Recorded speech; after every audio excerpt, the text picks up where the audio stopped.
For as low as 583 pesos each lang kung 6 packs kayo, may enjoy nyo na ang makapigil hininga at mala New Zealand na ganda na view. May kubo room na kayo na good for 6 packs. Mag-almusal with mala painting na background. May access na rin kayo sa lahat ng kanilang amenities kagaya na nga lang ng duyan. Pwede na rin kayong magpaluto dahil meron sila dito sariling kusina. Pwede rin kayong mag-chill at mag-relax sa kanilang outdoor hammock. O di naman kaya ay magpa-set up para sa inyong bonfire. Or kung trip nyo naman ay talagang extreme na adventure ay pwede sa inyo ito. Panigurado. Makakakuha na naman kayo ng idea kung saan nga ba may solid at sulit na bakasyunan dito sa Pilipinas. Muli, this is Will Buena Vlog. Tara! Takas muna tayo! Takas muna tayo!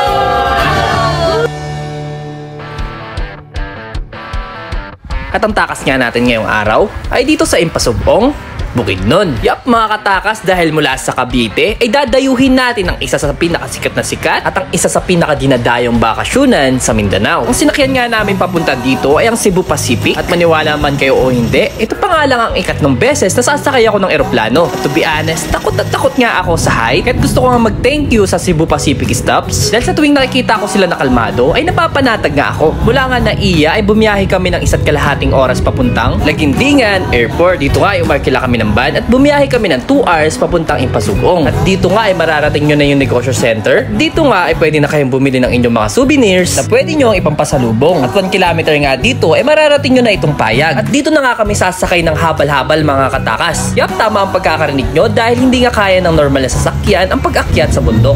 Babawas tayo ng gamit dito kasi habal-habal pa rin sa akin natin matakas. At ang tutulong nga para marating natin ang ating destinasyon ay ang Impasugong Mountain Travels and Adventure. Kaya mula dito sa Impasugong, tara! Takas muna tayo!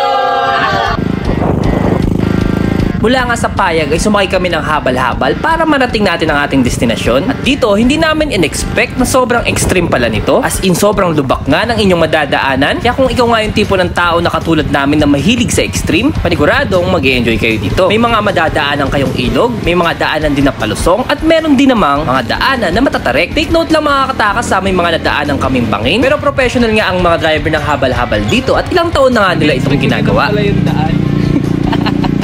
Mas alam ko na mag-trekking kami ng konti. At after nga ng 45 minutes ay narating na nga namin itong Roty Peaks. Yup, mga katakas, isa nga itong camping site at pwede nga rin kayo mag-staycation dito dahil meron nga sila dito mga kubo na pinaparentahan overnight. Nag-rent nga kami dito ng isang frame kubo. Dito, 3,500 nga lang ang 6 packs. Dito, komportable na kayo makakatulog. May mga foam, extra mattress, maluwag, at para sa akin, kasya dito at least 10 packs. Pero ang inaalaw nga lang talaga nila dito ay 6 packs. Dito, talagang ma-experience nyo na ang ultimate rustic getaway gamit ang kanilang frame kubo na nag-o-offer ng unique blend of comfort and nature. Dito, tanaw na tanaw mo, sobrang stunning na view. Sobrang perfect ng place na to para mag-unwind at mag-create ng mga unforgettable memories. By the way, mga katakas, naka-solar panel nga sila dito. At maganda, may dala kayong mga power bank dahil may oras lang kung kailan gumagana ang mga ilaw. About naman pala sa inyong mga pagkain, pwede kayo magdala ng inyong mga sariling pagkain or pwede naman din kayo magpaluto. Dahil may kusina nga sila dito kung saan pwede kayo magluto. At kung magpapaluto naman kayo, ay 200 pesos lang per pack. And to be honest, masarap nga ang luto nila dito. Bagay na bagay sa gantong nature. Pwede kayo magpa-setup ng inyong bonfire sa gabi. At may comfort room nga din dito. Kaya walang problema kung tinatawag kayo ng kalikasan. At kung spot nga lang ang pag-uusapan kung saan pwede kayo mag-take ng selfies or groupies, ay napakarami ang spot dito, mga katakas. Kung saan pwede nyo nga ipang background ang Mount Culago. Yap, mga katakas, Mount Culago nga ang napakagandang mountain na mala New Zealand na ganda ang natatanaw nyo dito. At sobrang majestic nga nito, mga katakas.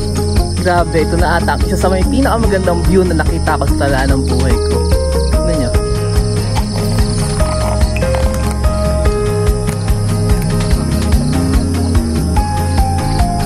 Alam nyo ba, mga katakas, na kapag kumuha kayo ng room dito ay wala na kayong babayaran na ground fee? At kung gusto nyo naman magdala ng sarili nyong tent or mag-day tour ay 450 pesos nga ang ground fee. May mga uprim kubo nga din dito na for as low as 1,500 pesos lang ay good for 2 packs na. At yung kanilang campers cabin nga ay 6,000 pesos lang ay good for 10 packs na. Para sa akin ay sobrang pasok na siya sa budget dahil kakaunti nga lang na campsite or staycation na nag-o-offer ng may ganto kagandang view. Sobrang na-enjoy nga din namin dito ang pagtambay sa mga hamak. Kaya nga sila sila Bean tsaka si Nikki halos ayaw nang tumayo at libre nyo na nga yan magagamit dito. And to be honest, kulang nga ang 24 hours na pag-stay namin dito at for sure ay babalik-balikan nga namin itong Roty Peaks. At kung mapadpad nga kayo dito sa Impasugong Bukidnon, ay nire-recommend ko nga na dayuhin nyo at bisitahin nyo nga itong Roty Peaks. Dahil bukod sa napakaganda at majestic nga ng buong kapaligiran, sobrang babait pa ng mga lokal dito. At kung may mga katanungan nga kayo, ay i-follow nyo na nga ang kanilang Facebook page at mag-inquire. At ito pa nga lang ang first part ng aming Mindanao, Takas Travel Vlog. At kung gusto nyo nga ng mga gantong content, ay make sure na nakapollow kayo sa ating Facebook page. Paano mga katakas? Dito muna natin tatapusin tong video at magkita-kita tayo sa next vlog. Muli, this is Wilbena Vlog. Tara! Kaya muna dito sa Impasugong. Tara! Takas muna tayo!